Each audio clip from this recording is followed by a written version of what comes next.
Alright guys, welcome back to another video. It's my third video today. So make sure you guys go watch the other two. Leave a like just for me being consistent. Join the fam, subscribe. I'll react to all things. If y'all tell me it, I'm gonna react to it. But without further ado, we're gonna get into this video. Today we're gonna be reacting to Russell Westbrook, maybe the most delusional player in NBA history.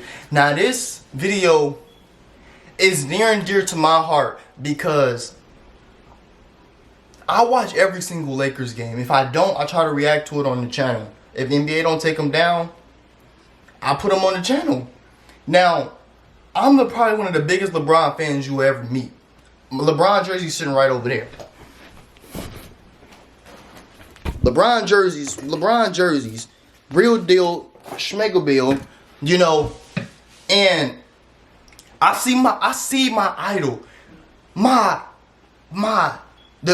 GOAT, you know, and I see him dropping 30 a night with 7 and 8. And then I see Russell Westbrook going for two for 12 and okay with it. You know, like he came to a senses. Now I know Russell Westbrook wasn't the smartest kid growing up, but he's far from he's very intelligent, you know? And he say, I can miss shots. No. When LeBron is 37 years old and we try to get him more rings, you can't miss shots. You can't. Unless you're going to be out of the Lake Show. But make sure you guys comment, like, subscribe, turn on post notifications. Let's get into this video. I just know this video for to make me hot, bro. I know it is. Russell Westbrook has always been one of the most polarizing players in the league, but now... See, 7 for 16, not bad. It's to a whole new degree. Now, quick disclaimer. Not bad. If you are a Russell Westbrook stan in any way, please just click off the video. You're not going to like me. You're going to unsubscribe. You're going to call me a hater. You're probably going to send me a DM on Twitter. Like, you're just not going to like me. So I'm advising you to not watch it in advance. Right now, if you simply look at the numbers, it will lead you to believe that Russell Westbrook has been playing great. Right. That's simply not the case. Right, he averages triple-double. This video is Russell Westbrook's recent comments after that 9-turnover game against the Timberwolves where he had 7 turnovers in the first half. And he pretty much said... What'd he say? I'm allowed to miss shots. I can turn the... No, you can't! No! That's not how this works. You are a professional. You supposed to be the highest at what you do. You playing like you in a JV team. Turnover game against the Timberwolves. While LeBron balling out, you should look across your bench like, hey. I'm allowed to miss shots. I'm allowed to have turnovers and things like that. I can affect the game. Let me be open-minded. Ways. That statement alone is just so goddamn delusional. And Wait, did he say I can do that? That's a part of the game. But when you watch basketball game and figure out what impact is, making the right plays, boxing out, rebounding, whatever that may be, making the right play, making the right reads, that's all about being a basketball player. But you don't do none of that. You have one good night a week. We want you to be consistent. LeBron is aging. He barely got hair at the top. He's gonna leave soon.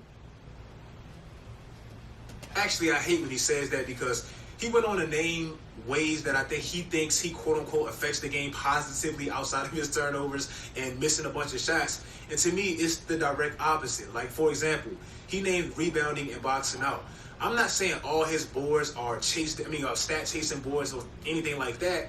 But a lot of times, Russell Westbrook gets caught actually quitting on the defensive play and trying to chase that board, lingering around the rim, leaving his player wide open on the perimeter, like he did against Patty Mills, like he did against Orlando, where LeBron was pretty much looking at him like, bro, what the hell are you doing? Also, he named... That's a 2-point game! You know what? Like, I was a big fan of Russell Westbrook. When he was going crazy on the Thunder after KD left, I was supporting him. I was rooting for him. But then you come to your team, and it's like you want him to win so bad. Westbrook, Melo all get a ring in the same year. You know, LeBron get another ring. That'd be crazy. That'd be crazy. But then it's just like you watch him, and he shoot into the courtside seats. Like, He literally said making the right plays. In what way is averaging 5 turnovers and having 7 turnovers in a half and 9 in the game not or making the right play? It's the direct opposite. You tell me. F all the BS. Let's get into the good and the bad of Russell Westbrook. I'm going to detail some of the good things I think he contributed to the Lakers so far, and definitely the bad. Let's start with the good. Russell Westbrook, if anything else, he's going to generate some damn points, and he's always going to get his teammates pretty solid looks at open threes. It's just the nature of how he plays. And that's what I respect about him. Just how ferocious he is at attacking the basket, it's naturally going to take those wing defenders' attention off of his teammates and onto him, which inevitably gives them open looks. Carmelo Anthony, I mean, he's thrived off of that attention. Austin Reeves, he hit a game winner. Wayne Ellington, he's gotten a lot of open looks. That's one thing that Russell Westbrook is going to do. Whether it's efficient, whether it comes with 4 or 5 turnovers per game with it, that's just one thing that he's always done. Respectable. Also, even though it's an extremely small sample size, Russell Westbrook has actually been a pretty solid corner three-point shooter. It makes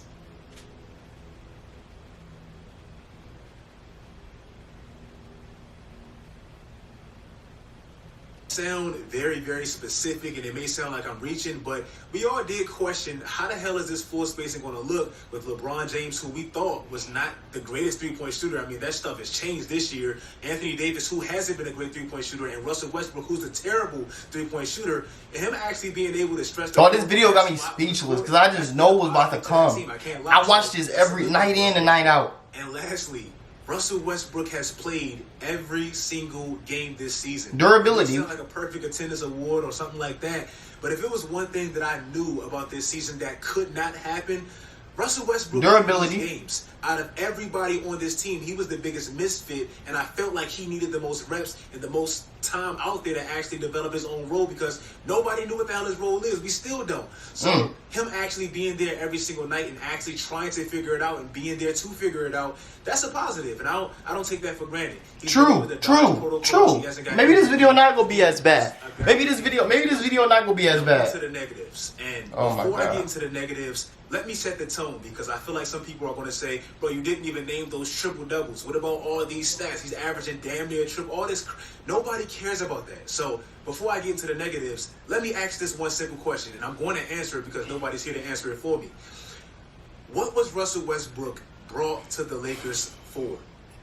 To be a playmaker. And I have a simple answer for it. Without LeBron on the floor. floor. Lakers to make LeBron's job easier. I think it's just like that simple. We don't have to get into the complications of how, why, all that. He was brought there to make LeBron's job easier. Simple. Right. I'm going to grade him by that standard and by that scale. I'm not going to grade him for being an upgrade over Rondo or Dennis Schroeder or something like that. I'm going to grade him by that contract that he's making right now, those accolades he has, that MVP he has, and most importantly, what he was brought there for, to make LeBron's job easier and help them win the championship.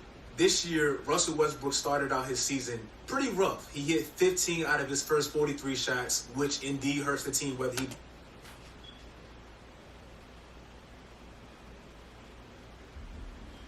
5 turnovers. You shoot 40% from the free throw line? Those are 3 points. Nah, bro. And he was turning the ball over. You shoot 9% from the 3-point. Russell Westbrook kind of gave me a little sense of hope. The fourth game. Just thank God he's not Ben Simmons. Was out, and to me, this was the perfect game for Russell Westbrook. Like I said, I felt like he was brought there to make LeBron's job easier. Thank God it's not Ben Simmons. Could be worse. It could be worse. Look at the glass half full. It could be worse. It could be Ben Simmons, and Ben Simmons could not be taking a shot. And you know, Anthony Davis has to miss games due to him just being fragile as hell. Like, that's going to happen. And Russell Westbrook, we're not even gonna get on AD this year, bro. He blew me. Breakout game, and to me, that's where I was starting to believe. Okay, now I can kind of see why Russell Westbrook was born here. But then the following game happened, and to me, this was another game that, in my opinion, just had Russell Westbrook's name on it. Like, okay, they playing OKC. Get your revenge. In OKC, he's back at home. OKC is showing him love. It's not like he's Kevin Durant where he gets booed. They love him there. And he's playing a pretty bad team that's winless at the time. They actually get out to a 20-point lead. And we blow it. 20-point lead. Russell Westbrook has a triple-double, but he also has 10 turnovers and 4 turnovers in the fourth quarter.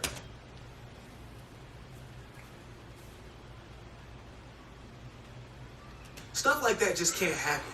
Then, literally 1 week later, they see OKC again get out to another lead without LeBron James again, and they still somehow lose that game, giving them their second win. OKC, they got their first 2 wins. You know what that face spells? If a facial expression can say a word, you know what that say? Giving them their second win. Oh, OKC, I just choked another lead. How am I going to explain this to the media? You know what he's looking at right now? The 12 turnovers he got. they got their first 2 wins of this season after losing by 14 points per game to everybody else. They got their first 2 wins against a Lakers team that has like 4 or 5 Hall of Famers on it. Exactly. Like they won their first 2 games against us. Now, that second OKC loss, that actually started a 8-game stretch of games that they played without LeBron James. He was going through that abdominal stuff, and he still had his ankle. Like, he was going through a bunch of stuff at the time. And that was 8 straight games that they played without LeBron James. In those 8 games, they went 3-5, and 3 of those 5 losses came against teams, or were against teams below 500 right now. So they weren't the best. And we're a 500 team right now. So what does that mean? It was all Russell Westbrook's fault.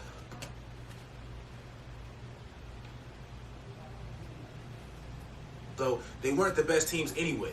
Now, I'm not saying it was all Russell Westbrook 100 right now. So they weren't the best teams anyway. Now, I'm not saying it was all Russell Westbrook 500 right now. So they weren't the best teams anyway. Now, I'm not saying it was all Russell Westbrook's fault. My baby sister can complete that pass.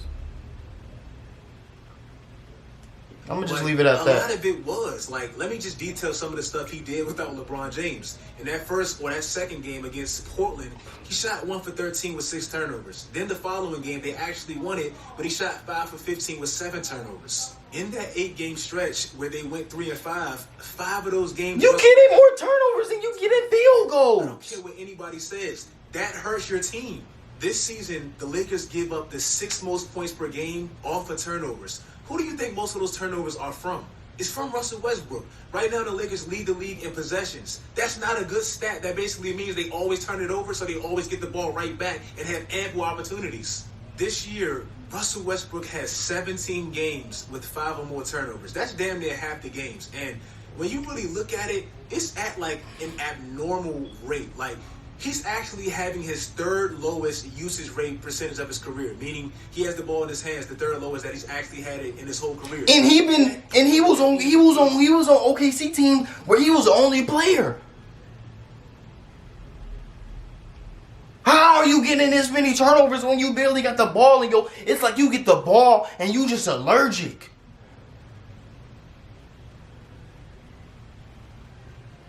Night in and night out, you see LeBron right next to you dropping 30, 35, 40.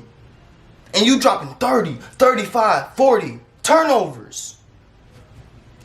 He's still on pace to have his 2nd worst season of all time with turnovers. So the math ain't mathing. Over at a crazy clip with the ball less in his hands. Also this year, his finishing around the rim, it's been pretty awful. Like, it's been better as of late, but it's still pretty bad, and it's just not good enough. The one thing you good at, you not good at. And I rock with you, Russell. I want you to stay. I want you to be good. That's the thing. Just for comparison, he shot 75%. His MVP year, just for comparison, he shot close to 80%. That LeBron hasn't missed 1 dunk all year, and I don't really want to compare that, but I'm just showing you that's a high percentage ass shot, even for a guy like Russell Westbrook. And right now, he's damn near making half of them.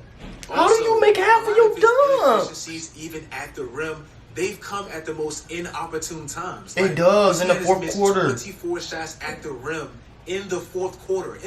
When you need him most, he's missed 24 of those. Also, he's missed half of his dunks in the 4th quarter.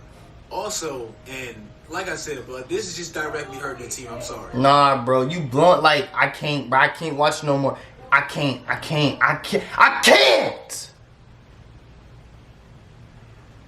Like,